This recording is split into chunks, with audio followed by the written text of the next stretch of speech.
At some point, I thought that Kim Ellison, Linda Baker, Jackie Baker set me and my kids up, and that's why the police were at my home that day regarding a shotgun. And they said, Sharon, Michael's not in trouble. He didn't do nothing. We just need to recover our item. And no, we don't really want to get a warrant, remember? With that being said, I thought that at the time it was a natural occurrence. Then I looked back and I decided it was Kim Ellison, Jackie Baker, and Linda Baker setting me and my children up. I decided that Judge Simpkins, that Bobby Joe Champion, Keith Ellison, out of 1634 Xerxes, had been working with the Bakers for years and using me in a subliminal way. So like at one point they were saying that jobs was being taken and going overseas with the call centers because they were paying them way less. They weren't obligated to give them benefits. And because they were picking war-torn countries, they were now paying them way less than Americans. So I sided with the American people and I said, route my car back to the city. And at that point, that's all I was doing was saying for people like me that worked at Express Scripts, that worked out of Kelly's temp service, I had to test to get placed. It wasn't something I just woke up and did. They had to test me to place me. I had to meet a certain standard through Kelly's in order to be placed in these customer service positions. So with that being said, I said that as I was being placed, I was also suing. I had sued the school district. I had sued the medical department under dental. The dentist sent me to a periodontist who said I had a gum disease and it was a simple surgery and he could save my teeth. Under Keith and Kim, the school board, they were now taking over that complaint, making it their personal issue, and they pulled all my teeth. They directly harmed me. I also said that they decided that using my history, I collected a prescription once a month. And as I collected that prescription once a month, I picked up Oxycontin, I picked up Vicodin, and then I picked up Percocet. And as I picked them pills up, I sold them. As I sold them, I never motherfucking took them. But I said they kept talking to me like I was crazy. And I thought it was because I got that prescription. And I said, I ain't got my dog. And I don't have my dog.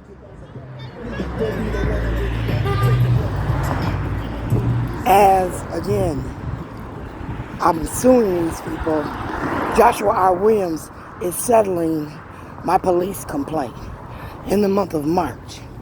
I started to have anxiety that the month of March represented Judge 2-9. So every March, something was happening. I started thinking that Josh, under the law, told the judicial officials that he was representing me on all fronts. And that meant that even though I did my own tooth complaint, that he was acting in the concert in the back. Every time me and Michael Sullivan had a school board IEP meeting, Michael Sullivan would leave at the time and said he had to go talk to these people behind this window. And at the time, I didn't think nothing of it. He said the papers would be signed off on. Then I decided they were playing like a special ed Fraser game because I made the comment that I wanted the Minneapolis Public Schools to now get a window similar to the one that I went to Fraser and seen Keenan through. Because when you're complaining about somebody's child, we should be able to show up, look in that little window, not only seeing our child do right, but seeing the teacher do right?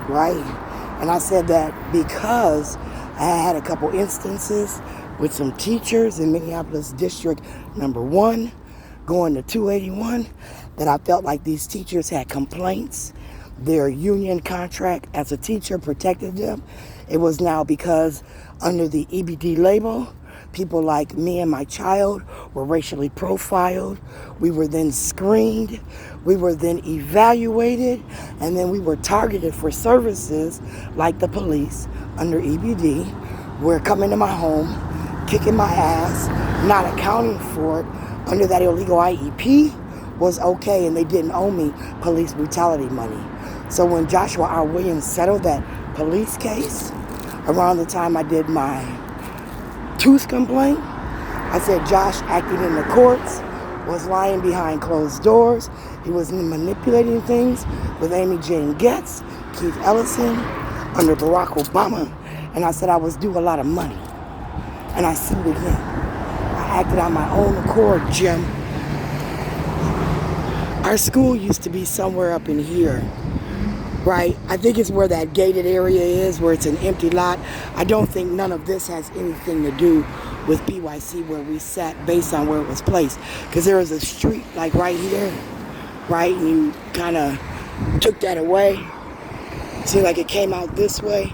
They redesigned the area. So with that being said, I don't like Capri. I said that was Bobby Joe Champion. As they should have paid me money, they built the Capri. Why? Because Mary Johnson Roy and Long sold my records to District 1, where Kim Ellison stole my high school diploma, my Scott Lewis degree, under the guidance of the school board. With their lawyers, they protected the bitch because her husband was Keith Ellison, a congressional leader, then a state attorney, now attorney general, making sure, remember Keith? Making sure I get my ass whipped, making sure things go according to Keith's plan. Remember, Keith, how I seen you here? And then I was beat up not long after at the transit center. I said that was you, Betsy Hodges, your crew with Betsy Hodges' husband, Abdi Warsame. I said the adult representation was a secondary subsidiary of the Public Defender's Office created under the Black Coalition, Al Sharpton, Jesse Jackson, of the We Shall Overcome, by abusing our own, raping our own, domestically violating women's rights. Because you know we were catered to too long. We had to carry our own too long, right? We were paying our own motherfucking bills, sucking dick, bending our ass over, getting a little bit from this nigga, a little bit from that nigga, so that our children could be motherfucking taken care of, because motherfuckers didn't even want to pay child support. Why? Because their child didn't need a roof, their child didn't need no water, their child didn't need no motherfucking heat, they didn't need no clothes. In fact, they said they clothesless children living on the street, running around looking like bush babies out of Africa, wasn't taken care of. Right, Chantel? Shit, you singing, bitch? You singing, Chantel? Q-Bear. KMOJ. You hearing me yet? Huh? I knocked on your door like a woman. I said, meet me at the table like a motherfucking attorney. What did you do, Keith? Huh? What did you do? You put me on memes? Huh? Did you Facebook me? Did you Twitter me? Deny me food? Am I overweight? Am I just gaining weight? Is it in the right place? Do I got a stomach muscle? Is my back broke? Did you give me a disc fusion without my motherfucking permission? Huh? Did you take my 20 teeth saying I'm a drug addict because I smoke weed using a history of Oxycontin? I motherfucking sold Bobby Champion. Bobby motherfucking Champion. You don't want to help me now, nigga? You don't want to be my friend, nigga? I shouldn't have voted for you, huh?